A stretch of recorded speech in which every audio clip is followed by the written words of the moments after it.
Merci, c'est très aimable à vous.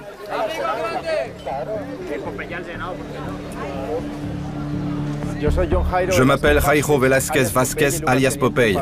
J'étais le tueur de confiance de Pablo Escobar. J'ai tué plus de 250 personnes de mes propres mains. Notre organisation en a tué 50 000. Il y a peu de temps, je suis sorti de prison.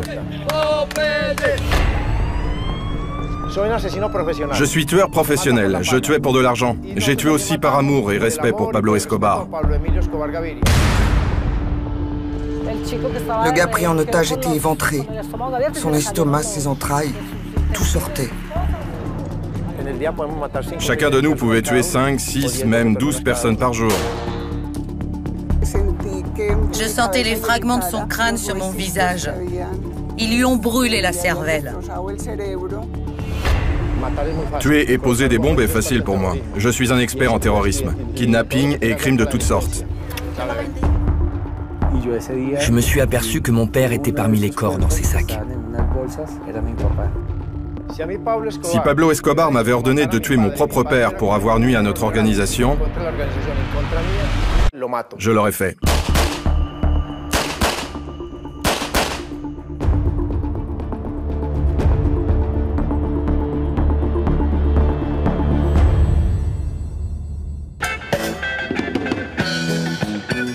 Dans les années 1980, Medellín était considéré comme l'un des endroits connaissant la plus forte criminalité au monde.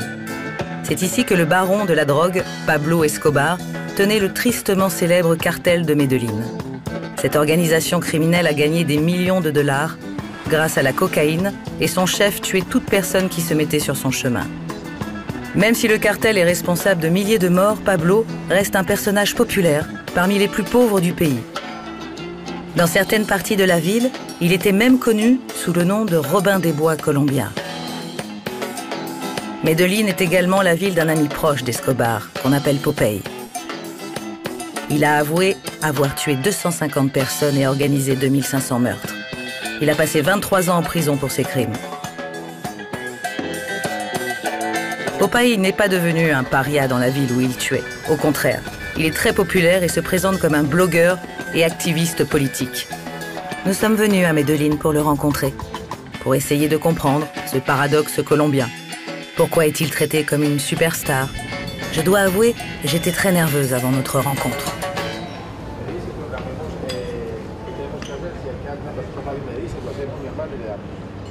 Bonjour. Salut, Je m'appelle Lydia.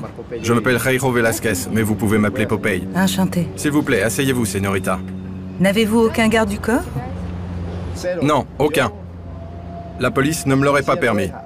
Ma sécurité ne dépend que de moi. Regardez, j'ai apporté 2 de mes livres. Ça, c'est le premier livre. Il a été écrit en prison. C'est sur mes aventures avec Pablo Escobar. Je vais vous montrer une photo où on est ensemble. Elle a été prise dans la prison La Cathédrale. C'est mon premier livre. Et voici mon deuxième livre. C'est sur mes aventures en prison. Une série télévisée a été faite à partir de ce livre, Gigi. S'ils l'avaient appelé Popeye, ils auraient empiété sur les droits d'auteur. Regardez. Voici l'affiche que la police utilisait à l'époque. Voici la récompense. Oui, c'est moi. Voici El Mugre, Otto et Pinina. Et voici la récompense qu'ils offraient pour le boss. Rechercher, c'est mauvais si tu es un criminel, mais cela faisait rire le patron. C'était une guerre brutale.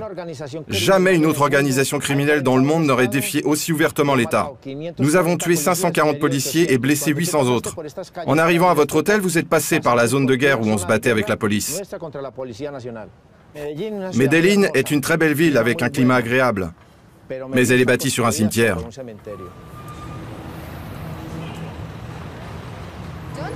N'avez-vous pas peur en marchant dans les rues? Ne pensez-vous pas que quelqu'un va essayer de vous tuer? Lydia, un homme comme moi n'a pas peur. Si quelqu'un veut me tuer, qu'il me tire dessus. Je n'ai pas peur. Je marche dans les rues librement, sans avoir peur d'être tué. Et c'est entre les mains de Dieu. Et j'ai des amis puissants qui me protègent. Nous avons des touristes du monde entier. Le tourisme ici repose surtout sur les adolescents, qui viennent pour la coke, Escobar et Popeye. Medellín est connu partout dans le monde, grâce à Pablo Emilio Escobar Gaviria. Au milieu des années 80, l'empire de la cocaïne de Pablo Escobar a été menacé. Le gouvernement colombien a signé un accord avec les États-Unis, permettant l'extradition des seigneurs de la drogue locaux aux USA. C'était un énorme problème. Pablo Escobar a dit « Mieux vaut une tombe en Colombie qu'une cellule aux États-Unis ». Les États-Unis nous auraient condamnés à 60, 70 ans ou à vie. Nous nous sommes mis à poser des bombes pour tuer des ministres, des journalistes et des juges. Nous pouvions kidnapper des hommes politiques pour qu'ils modifient la Constitution, pour arrêter l'extradition des Colombiens.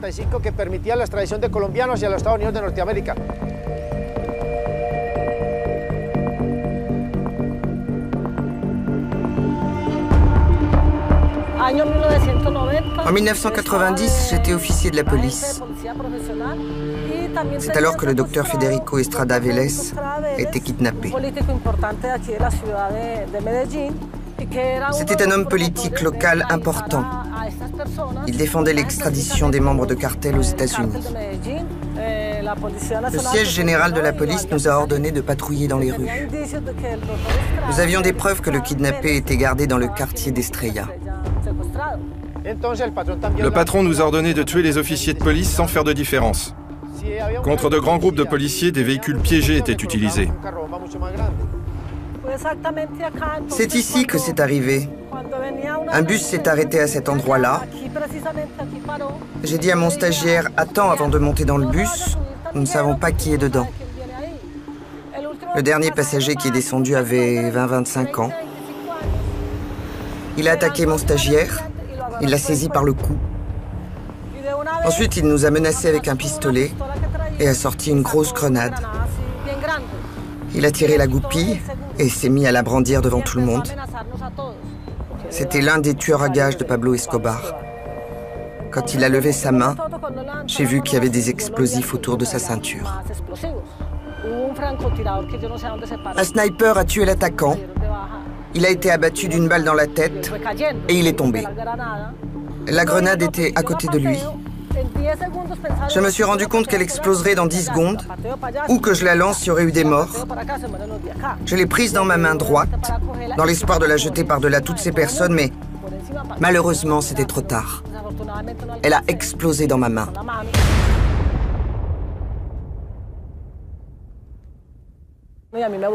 J'ai été projeté à 5 mètres. Nous étions tous blessés. Le sergent qui était présent a vu sa jambe déchirée en 6 morceaux. Le gars qui a été pris en otage a été éventré. Son estomac, ses intestins étaient sortis. Ma jambe était dans un tel état que les médecins songeaient à l'amputer.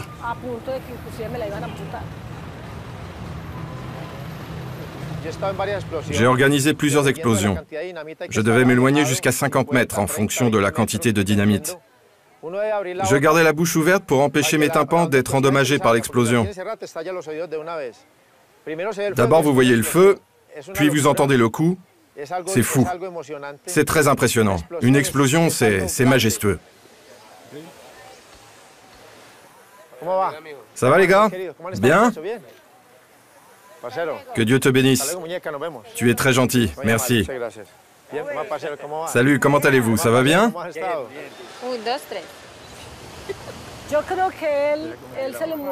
Je pense que l'âme de Popeye est morte. Il a un corps mais pas d'âme. Il ne se rend pas compte des dommages qu'il a causés. Il pense que c'est normal, que c'est permis. Il dit « j'aime tuer, tuer, tuer, et je n'ai pas de regrets ».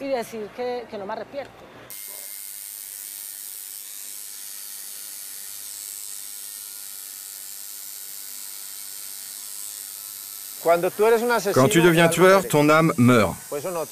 Nous ne pleurons pas. Je sens que mon âme est morte. Je suis un homme croyant, mais mon âme est morte. C'est la volonté de Dieu. En ce moment, il me donne une seconde chance. Dieu pardonne toujours. Voici la cicatrice laissée par une balle. Je l'ai reçue lors d'un combat contre la police et l'armée. Il visait toujours ma main utile. Donc, étant blessé ici, j'ai dû continuer à tirer avec ma main gauche. J'étais bon à ça. C'était pas compliqué.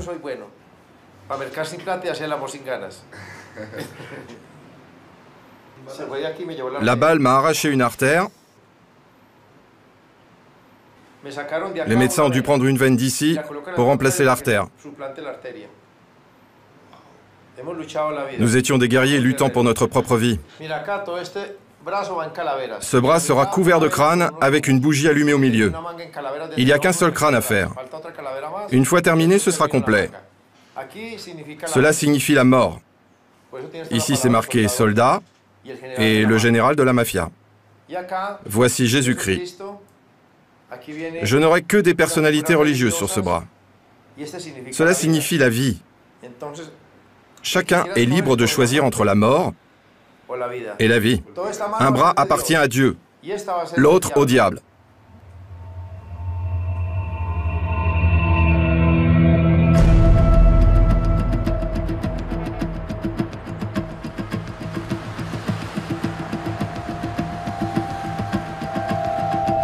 Alors que nous nous préparions pour notre voyage à Medellín, on nous avait prévenu que c'était un endroit où l'on pouvait tuer quelqu'un pour $1.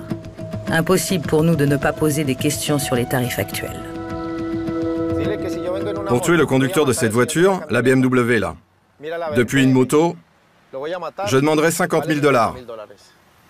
Parce qu'il y a beaucoup de caméras et les gens se mettraient tout de suite à faire des photos. Il y a beaucoup d'agents infiltrés de la police. Donc le risque est élevé. Mais un meurtre dans un quartier criminel ne coûte presque rien. Nous nous dirigeons vers une zone contrôlée par des bandes, où un meurtre coûte le prix d'une balle, soit $1. Coupé. Merci. Bon travail. Très réaliste. Je me réinvente. Alors je travaille beaucoup. Je travaille tout le temps. Chaque jour, je me lève à 5 heures du matin. Gigi, ma série sur Netflix, paraît ce mercredi. Moteur. Action. Où est Vladimir? Je suis là, imbécile. Pose ton flingue. C'est comme ça que tu voulais me voir. Adieu, ordure. C'est enrayé. Mon film Tueur professionnel est en train d'être tourné. Beaucoup a déjà été fait. Il sera prêt dans 2 mois. J'envisage de jouer dans la saison 3 de Narcos. J'aimerais également jouer dans un film hollywoodien tourné au Mexique, parce que j'aime le Mexique. Prêt. Action.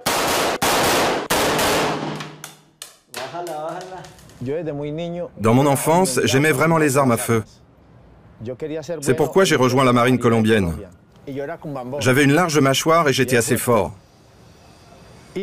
Un jour, j'étais de retour dans mon quartier, avec mon uniforme. Quand un voisin a dit « C'est Popeye ?» Quoi qu'il en soit, il s'est avéré qu'il n'avait pas de navire de guerre, seulement de vieux bateaux en bois. J'ai démissionné. Je n'avais aucun désir d'aider ma famille. Je voulais seulement tirer, tuer et avoir des doses d'adrénaline. L'argent était également bienvenu. Quand j'ai rencontré Pablo Escobar et regardé dans ses yeux, j'ai vu l'amour. Je voulais être avec lui tout le temps et ne plus jamais le quitter. Je n'avais pas de copine, je ne buvais pas d'alcool. Je voulais simplement tuer pour le compte de Pablo Escobar. J'ai vu plusieurs psychiatres en prison, ils n'ont trouvé aucun symptôme psychopathique.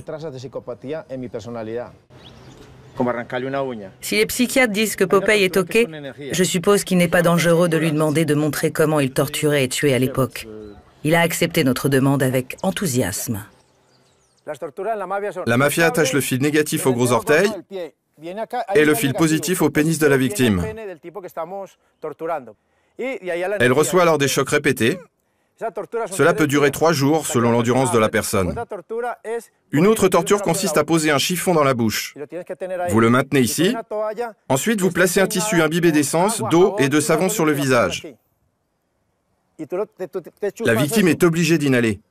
Ses yeux commenceraient à sortir. C'est une torture brutale. Un tueur professionnel, un véritable tueur professionnel, garde constamment son pistolet entièrement assemblé avec le cran de sûreté. Les tueurs professionnels utilisent des revolvers. Ils tirent 2 fois, par ici et par là, entre les sourcils et la ligne des cheveux. Un amateur tire plus bas. Cela montre la peur. Il pourrait tirer ici, ou ici, dans l'estomac. Vous pourriez survivre, mais ici, il n'y a aucune chance. Cela a l'air affreux, en fait. Merci. De rien, señorita.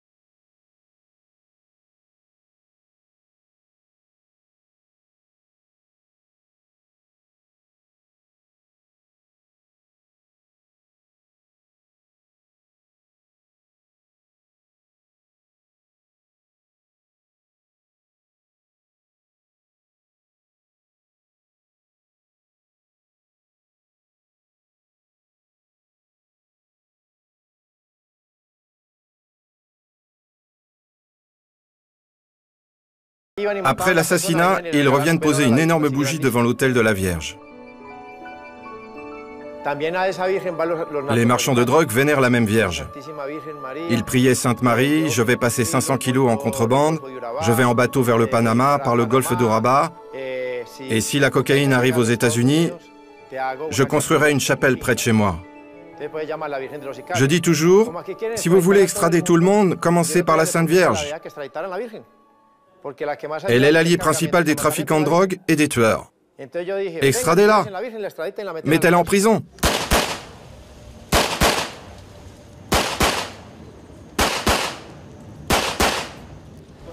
Coupez. C'est moi à l'académie de police. Je portais souvent des jupes. Pendant 2 ans, j'ai essayé d'entrer à l'université, mais j'ai échoué parce que mon père n'avait pas assez d'argent. Donc je suis devenue policière. J'étais parfaitement apte. Tous mes membres étaient en place et maintenant il me manque un bras. Je ne pourrais pas réaliser mon rêve et devenir un sergent de police supérieur. Ça a ruiné ma carrière. J'ai dû apprendre à tout faire avec ma main gauche, mais j'y arrive pas. Je dois encore faire face à des remarques désobligeantes. Parfois dans la rue, on me demande pourquoi j'ai une prothèse. Heureusement, je suis devenue psychologue et j'ai obtenu une maîtrise en droits de l'homme.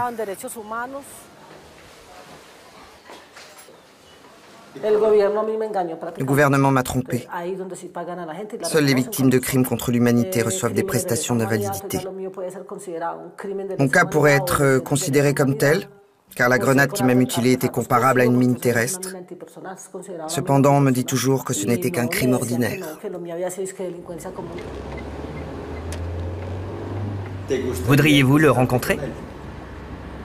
Pour apprendre la vérité sur ce qui s'est passé avec moi pendant cette opération de libération d'otages, bien sûr. J'ai répété à plusieurs reprises que je n'avais pas peur de lui. Je n'ai peur d'aucun membre du cartel. Cela pourrait être intéressant de lui parler, de lui apporter des excuses de la part du cartel pour la perte de son bras qui a changé sa vie.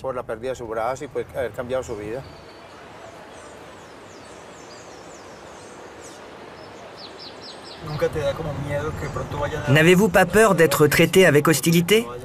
Non, il ne se passera rien de mal. Nous n'entrerons pas dans un combat de rue. Si elle est agressive, nous partirons, tout simplement. Rosalba, bonsoir. Bonsoir. Je m'appelle John Jairo Velázquez Vázquez. Appelez-moi Popeye. Enchanté. Comment allez-vous? Puis-je m'asseoir? Bien sûr. Merci. Comment allez-vous, Rosalba? Bien. Vous êtes toujours une policière de votre âme? Policière d'un jour, policière toujours. Oui, bien sûr. Ils m'ont aidé à vous contacter. On m'a demandé à propos d'Estrella si la police avait été attaquée là-bas. J'ai dit que oui, mais aussi que tous les policiers n'étaient pas corrompus et que parfois, ils nous affrontaient. Nous tuions des corrompus comme des honnêtes, sans faire de différence. C'était une guerre et le cartel de Medellín en était responsable. J'ai été emprisonné, j'ai passé 23 ans en prison. Je suis le seul membre du cartel à avoir purgé toute ma peine, à avoir payé pour votre bras. Je représente la mémoire collective du cartel et je voudrais m'excuser. M'excuser devant vous pour la perte de votre bras et tout le dommage causé à vous et à votre famille. D'accord, merci.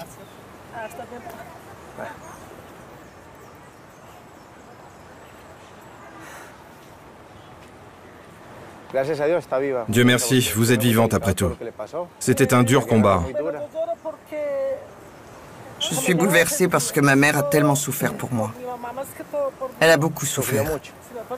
C'était si difficile pour elle. C'est pourquoi je n'ai jamais voulu qu'elle soit interviewée. Elle voulait venir aussi, mais je lui ai dit de ne pas le faire. C'est inutile de rouvrir les vieilles blessures. Le journaliste a demandé ce que je pensais de vous. Vous savez ce que j'ai dit? Cet homme a payé ses dettes. Merci. J'ai été une victime du conflit. J'aimerais vous poser une question. Bien sûr. Ce qui m'intéresse, ce sont les détails du kidnapping de Federico Estrada Vélez. Est-ce que ça a été fait par des militants ou des rebelles? Ou quelqu'un l'a-t-il ordonné? Écoutez, Federico Estrada Vélez a parlé d'extradition. Pablo Escobar a ordonné son kidnapping. Oui, il a été impliqué dans l'opération, mais j'ai demandé à être reconnu victime d'un acte de terrorisme. J'ai déposé une demande et on m'a dit que je devais d'abord prouver que c'était un crime lié à la drogue et que les hommes d'armes du cartel avaient été impliqués. Le kidnapping a été organisé par le cartel. Mais comment demander d'être reconnu en tant que victime? C'est très simple. Les militants fidèles et Carlos Castano étaient dans le cartel. Je serais heureux de témoigner devant le tribunal si vous me le demandez. C'était un conflit entre l'armée et Pablo Escobar avec les rebelles. Donc vous êtes une victime. Merci. C'est la vérité que je voulais entendre. Je témoignerai quand vous voudrez. Prenez mon numéro. Je vais témoigner de bonne foi. Merci. C'est très gentil de votre part. J'ai pris part à ce kidnapping. Oui, je sais. Je vous remercie de me respecter. Je demande humblement pardon à votre chère mère. Je suis prêt à m'excuser en personne. Merci beaucoup. Vous êtes très gentil. Salut, comment ça va? Je pourrais avoir une dédicace? Bien sûr. Allons nous asseoir là-bas.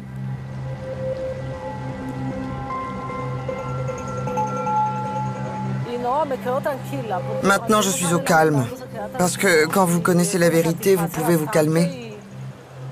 Eh bien, disons, je crois sérieusement que les gens peuvent se repentir. Il a demandé pardon. Et il l'a fait avec humilité.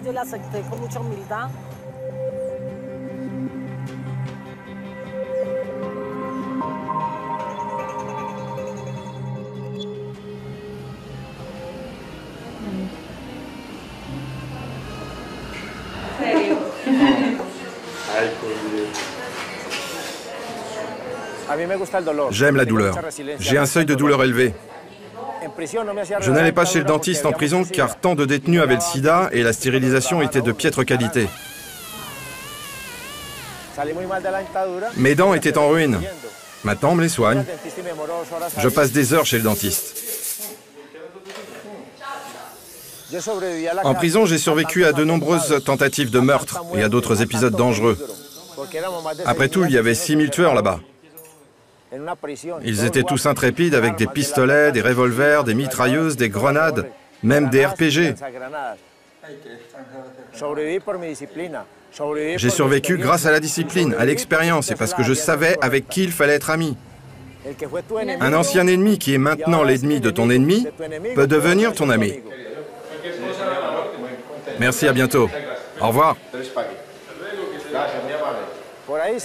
Ils ont essayé de me tuer 7 fois avec du poison, par balle, avec des couteaux empoisonnés. En prison, ils ont des trucs spéciaux. Ils cachent des tuyaux dans leur rectum, des tuyaux en plastique avec des poignards dedans.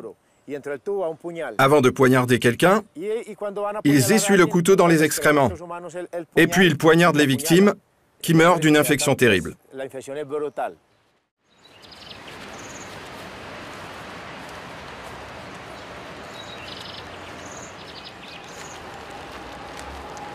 Je ne viens pas souvent ici, il faut que je sois prudent. Ce n'est pas sûr pour moi de me rendre au même endroit à plusieurs reprises. C'est le tombeau de mon patron, Pablo Emilio Escobar Gaviria. Je me souviens de sa force brutale. C'était un homme très fort. Il n'avait pas peur de la mort. Chacun doit mourir, personne n'y échappe.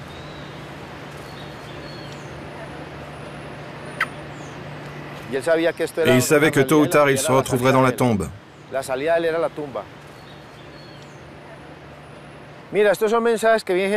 Les gens qui laissent les notes viennent de partout, du Honduras, de la Bolivie, du monde entier.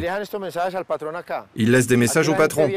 Ils demandent des miracles, pour du boulot, de l'argent. Ils lui demandent de bénir leur fusil avant un homicide. Donc les flics viennent souvent ici. Les gens sniffent de la cocaïne sur la tombe du patron. Ils déposent de la marijuana pour lui. Le tombeau est surveillé parce que les satanistes et les mafieux ont essayé de voler le crâne de Pablo Escobar.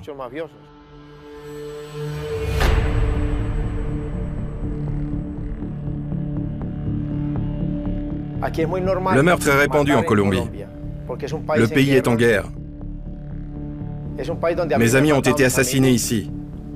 Et j'ai assassiné des amis d'autres personnes. C'est normal. C'est une culture de la violence. À l'époque, tout juge qui ouvrait une enquête contre Pablo Escobar ou un de ses hommes était un homme mort. Par exemple, le docteur Gustavo Zuluaga. J'ai regardé dans le rétroviseur. J'ai vu 2 hommes armés sur une moto. J'ai compris tout de suite qu'ils voulaient tuer mon mari. Je lui ai crié « Baisse-toi, ils vont tirer !» Le meurtre du juge, c'était de la routine. C'était très simple. Il n'y avait pas de garde du corps. Pour tuer le docteur Gustavo, nous n'avions pas besoin de 300 voitures ou d'un hélicoptère. Une moto était suffisante. Sa voiture n'était pas blindée. Il était vulnérable. Le tueur tire et boum, c'est fini. Ma tête et mon visage ont été touchés par des fragments d'os. Les balles ont explosé son cerveau, déchiré son oreille. J'ai fait un effort pour le lever, pour le retirer et le mettre sur un côté. J'ai vu qu'il était mort. Je ne pouvais rien faire.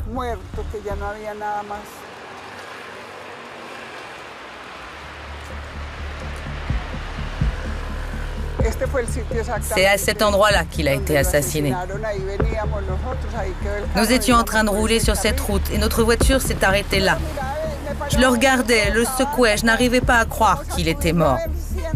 La douleur était horrible, indescriptible. J'ai même pas senti les balles. Ce n'est qu'après être sortie de la voiture que je me suis aperçue que du sang jaillissait de mon dos. J'ai vu que mes bottes se remplissaient de sang. Je ne me suis pas rendu compte que ce n'était pas son sang, mais le mien. J'ai été emmenée à l'hôpital. Les médecins ont fait tout ce qu'ils pouvaient. Ils étaient très inquiets. Ils ont essayé de sauver la vie du bébé. J'étais enceinte à cette époque.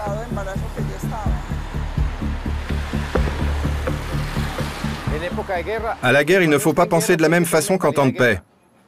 Si Pablo Escobar vous ordonne de tuer un juge, alors que sa femme enceinte est avec lui, vous devez le faire. Avant d'extraire les balles, les médecins se sont assurés que le bébé était vivant. Oui, son cœur battait, mais elle ne bougeait pas. Ensuite, j'ai été examinée tous les jours pour s'assurer qu'elle était en vie. Elle est née prématurément. Seulement 40 jours après l'assassinat.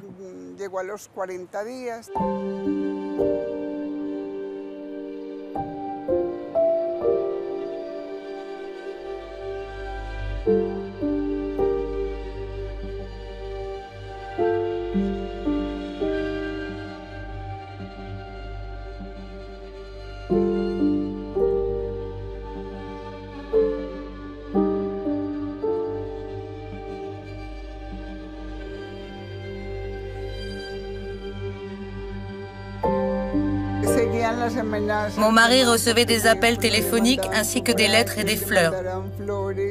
Ils lui ont dit qu'il lui réglerait son compte vers décembre. Ils l'intimidaient de toutes les manières possibles, mais il n'a pas fait attention. Ils ont pris des photos de la maison, des enfants, de lui.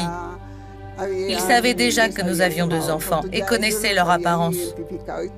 Je lui parlais, les menaces qu'on recevait me terrifiaient, mais je le soutenais et l'ai amené au travail moi-même jusqu'au dernier moment. C'était irresponsable de ne pas faire une priorité des enfants et de leur sécurité. La mienne est comprise. Je respecte la position de mon père, mais j'aurais préféré en avoir un. Angelita, qui soit là, c'est mon avis. C'est irresponsable de mettre en danger tes enfants. Tu connaissais ton père. Quand on a commencé à recevoir des menaces, il était prudent et ne sortait pas, Il ne sortait si ce pas. n'était pas nécessaire. Nous ne savions pas si cela avait un sens de sacrifier sa vie pour le bien de la patrie. Cela en valait-il la peine? Il croyait que la patrie, l'honneur et la justice La justice. étaient plus importants que la famille. Exact. Ton père était un homme extraordinaire. Je ne l'ai pas connu. C'est vrai. Peut-être, mais ça en valait la peine. Il est mort. Je ne dis pas que cela en valait la peine. J'ai perdu mon mari, mon ami, mon professeur. Il était tout pour moi. Ça n'en valait pas la peine, mais il croyait que si.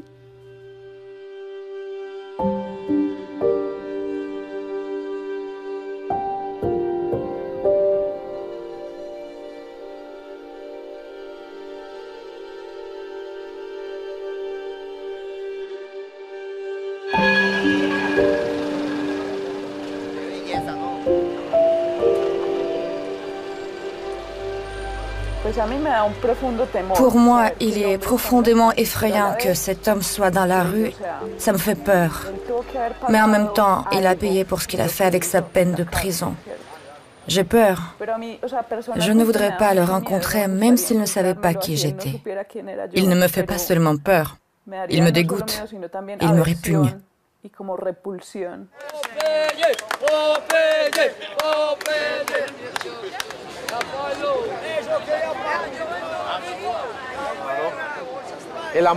Les gens m'aiment. Pourquoi?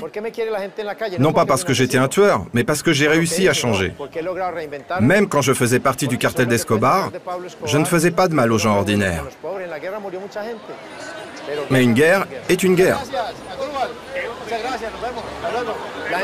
Les gens m'aiment bien, ils veulent des photos. S'il y a quelqu'un dans la foule qui veut me tuer, c'est son problème. J'en ai rien à faire.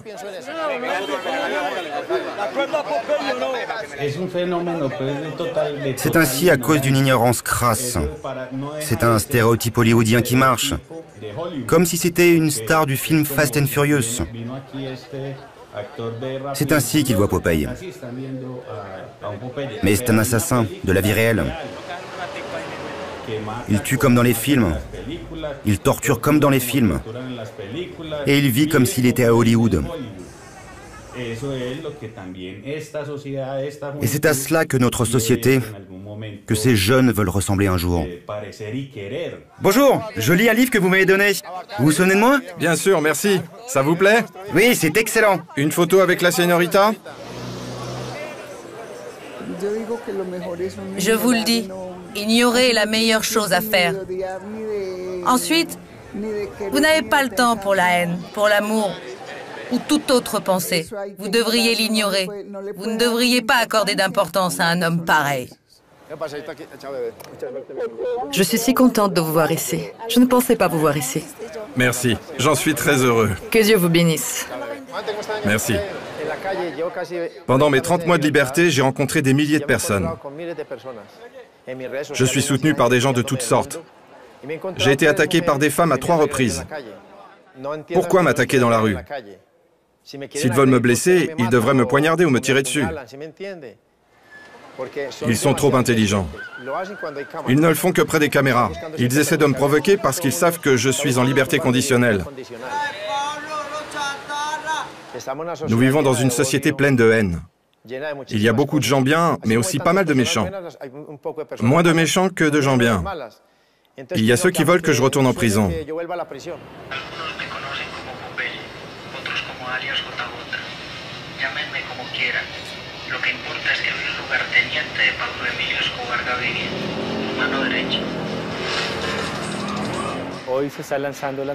Il lance une série sur la vie de Popeye. Je demanderai à tous les Colombiens d'éteindre leur téléviseur lorsqu'elle sera diffusée. Nous sommes de plus en plus dégénérés. Au lieu d'étudier l'histoire de ceux qui ont construit ce pays, nous nous concentrons sur les personnes qui ont contribué à le détruire.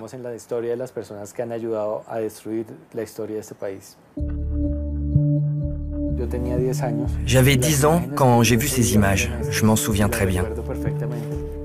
Ce jour-là, j'ai compris que parmi les corps dans ces sacs, il y avait celui de mon père. Les médias ont dit que tous les corps avaient été déchiquetés.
Il y a quelques années, Gonzalo a fondé une association pour commémorer les victimes de cette attaque terroriste.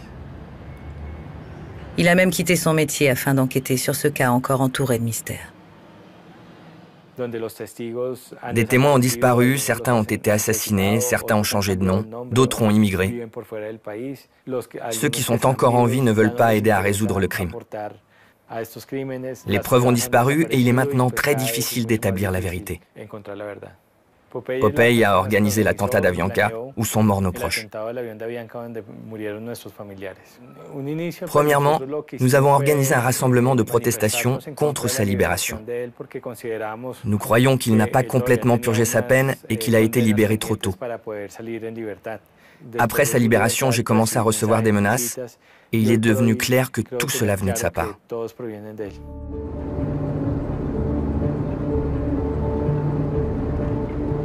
Rencontrer Popeye est important pour moi.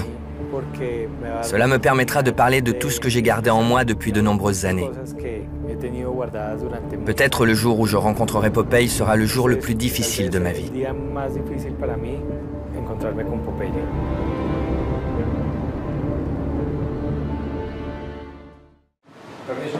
Merci mon ami. Laquelle est la mienne? Regardez ma médaille d'argent. Voici 2 autres appartenant aux gens que représentent ces gars. Et celle-là, c'est la mienne. Une star de YouTube. Oui, je suis une star grâce à mon travail. Mais d'abord, grâce à Dieu. Je travaille très dur. Ma chaîne existe parce que les gars ici m'aident. Chaque mois, j'ai plus de 1000 nouveaux abonnés. Ça tourne. Ma famille Facebook, Twitter, Instagram, YouTube, bonjour et respect. Parlons de la grave corruption dans la République de Colombie. La corruption nous tue tous. Mon pays m'inquiète, car 99% des politiciens colombiens sont des rats. Pour les politiciens, être bandit, c'est un honneur. Les gens en ont marre de ces misérables politiciens qui apparaissent à la télé, sur la radio. Pas besoin d'une enquête sur le vol, mais je peux influencer la situation. Les gens me font confiance parce que je ne suis pas ambitieux. Je veux entrer en politique. Je m'attends à ce que vous souhaitiez une Colombie unie, que nous nous initions tous contre le gouvernement colombien et contre la corruption en Colombie. C'est très important. Je vous embrasse, c'est moi qui vous parle, Popeye de Medellín, le général de la mafia.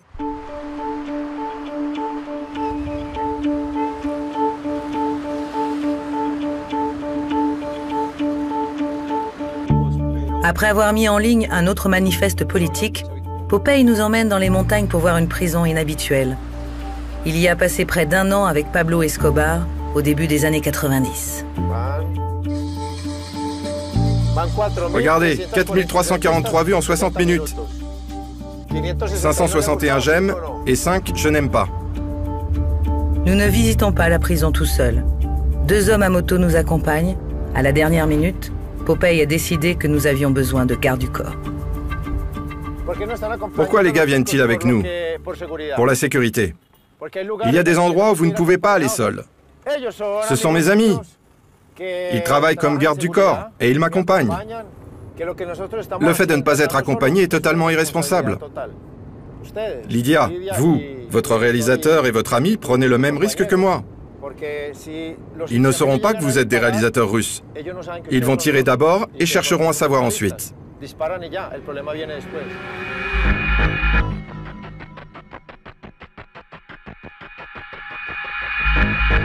En 1991, Pablo Escobar a conclu un accord avec le gouvernement colombien. Son extradition vers les États-Unis a été annulée et en retour, Escobar a mis fin à son règne de terreur et a été mis en prison, qu'il s'est construit lui-même. En vertu de ce même accord, la police et les troupes gouvernementales ne sont pas autorisées à se trouver à moins de 3 km des locaux. Tout a changé. Il y avait un terrain de football ici, une zone de jeu, un billard, une table de ping-pong, un gymnase, tout. Ma cabane était là. C'était ma cellule. C'était une fausse prison, pas une vraie prison. Nous l'avons prise pendant la guerre. Il y avait des prostituées, de l'alcool. Le patron ne permettait que la marijuana, pas de cocaïne ou d'autres drogues. Nous avons fait de notre mieux ici.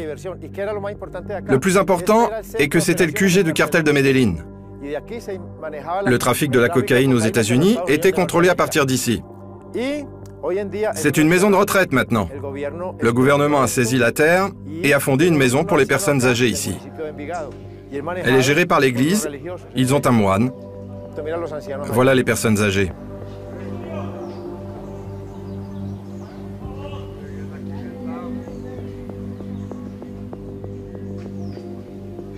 Je suis très heureux d'être ici. Escobar avait plus de 3000 tueurs, mais je suis le seul à avoir la chance de revenir. Je suis heureux, c'est une bonne chose. Je ressens la présence du patron. Nous avons combattu, vécu et fait la guerre ici. Nous avons trompé les Américains et l'armée colombienne. Ici, à l'intérieur de la prison, nous avons tué 2 partenaires d'Escobar. Nous ne les avons pas torturés, c'étaient des amis. La mafia torture seulement les traîtres et quand nous avons besoin d'informations. C'étaient des hommes riches et puissants, nous ne pouvions donc pas les humilier. Par respect, nous leur avons tiré 2 balles dans la tête.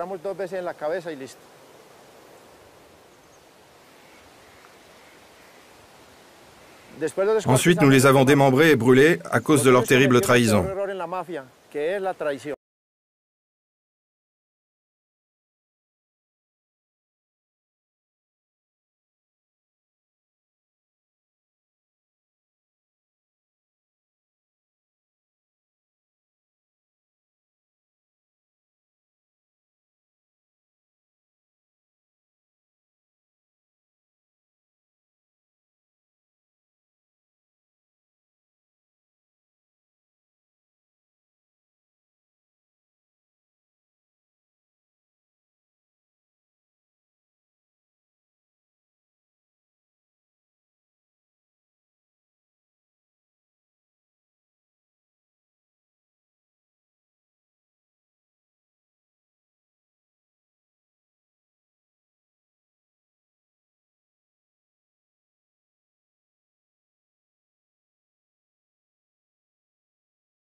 Comment ça va?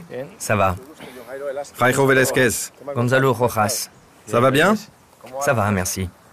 Êtes-vous arrivé aujourd'hui? Non, hier. Je suis le seul à vous avoir aidé avec l'affaire Avianca. Le seul à avoir donné des informations. J'ai dit la vérité, mais votre avocat m'a attaqué. Ce n'est pas bien, mon ami. Il y a beaucoup d'ambiguïté dans cette affaire. Non, parlons de la raison pour laquelle vous m'avez attaqué après ma libération. Écoutez, je ne sais pas si... Je voulais être libre, mais tout le monde voulait que je sois en prison. Je suis le seul qui vous a aidé dans cette affaire. Voulez-vous que je sois en prison pour toujours? Pourquoi? Je vous ai aidé dans l'affaire Avianca contre mon intérêt. Je doute que vous l'ayez fait contre votre intérêt. Écoutez, je préférais que vous admettiez votre culpabilité dans l'affaire Avianca. C'est mieux pour moi que l'idée de vous voir en prison. Je m'en fiche du temps que vous allez passer en prison. J'ai besoin de la vérité. Non, non, non. Vous voulez que je retourne en prison. Vous êtes à 100% contre ma liberté. Dites-moi comment, par exemple... Écoutez-moi. Quel est le lien entre le chef de la sécurité de Gaviria et le cartel de Medellín? Non. Qui est devenu le directeur de la prison où vous avez purgé votre peine? Non, vous devriez demander à Gaviria. D'accord. Pensez-vous que je suis un idiot? Je ne suis pas irrespectueux à votre égard. Non, moi non plus. Vous devez me respecter. Vous aussi, vous devez me respecter. Ai-je été irrespectueux? Eh bien, Don Jairo, je voulais vous rencontrer en personne pour vous regarder dans les yeux et vous parler. Si vous étiez un homme honnête vis-à-vis de moi, ou du moins poli, mais vous ne l'êtes pas. Vous êtes un mauvais médiateur. Ok. D'accord, alors, ok. Et pourquoi êtes-vous venu ici? Je suis venu ici parce qu'ils m'ont invité, et je pensais que vous vous comporteriez différemment. Vous attendiez à ce que nous soyons amis? Non. Comment serait-ce possible? Vous pensez que je suis gay ou quoi? Je ne le suis pas. Essayez de comprendre. Quand un homme passe 23 ans et 3 mois en prison, vous êtes des victimes? Là, vous en avez une autre. J'ai passé 23 ans et 3 mois dans une cellule. J'ai payé pour ce que j'ai fait. Les médias étrangers ont déclaré que je ne devrais pas être libéré. Regardez, j'ai complètement changé de vie suite à ma libération. Je ne sais pas. Je ne sais pas. J'ai reçu des menaces. Je ne sais pas si c'était vos amis. Emmenez-moi devant la justice alors. Vous êtes inacceptable en tant que médiateur. Vous êtes un homme méchant avec un cœur mauvais. Vous persécutez quelqu'un qui a passé 23 ans en prison. Pensez-vous donc que vous êtes innocent? Non, non, je suis coupable. Est-ce notre faute si vous avez passé 23 ans en prison? Non, mais vous posez des questions sur la légalité de ma libération. Vous ne pouvez donc pas être un médiateur. Laissez-moi tranquille. Vivez votre vie, je vivrai la mienne. Parfait. Nous n'avons plus rien à nous dire. Rien.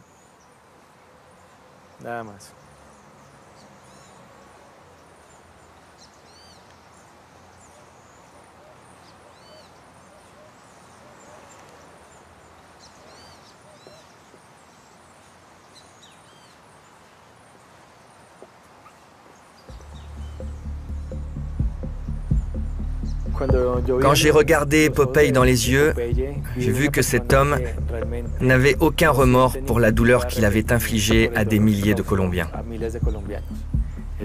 Il ne comprend pas l'agonie de notre deuil. Il n'est même pas capable de ressentir la douleur de perdre un être cher. Je pense qu'il parle seulement de choses qu'il a entendues quelque part. Je ne pense pas qu'il ait été une personne clé dans le cartel de Medellín. Il l'a commercialisé, il veut que les gens regardent ses séries télévisées et achètent ses livres. Je ne pense pas qu'il ait de remords pour ses crimes.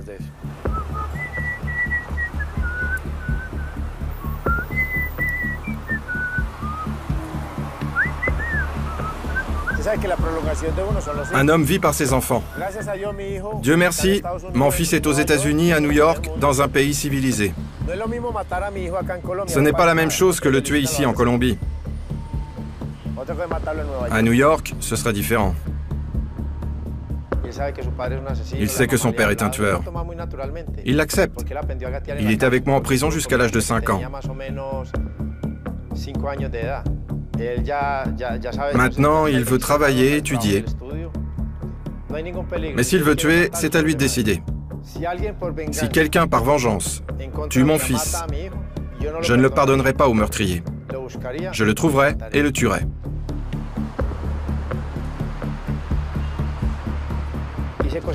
J'ai mal agi, alors j'ai été en prison pendant 23 ans et 3 mois.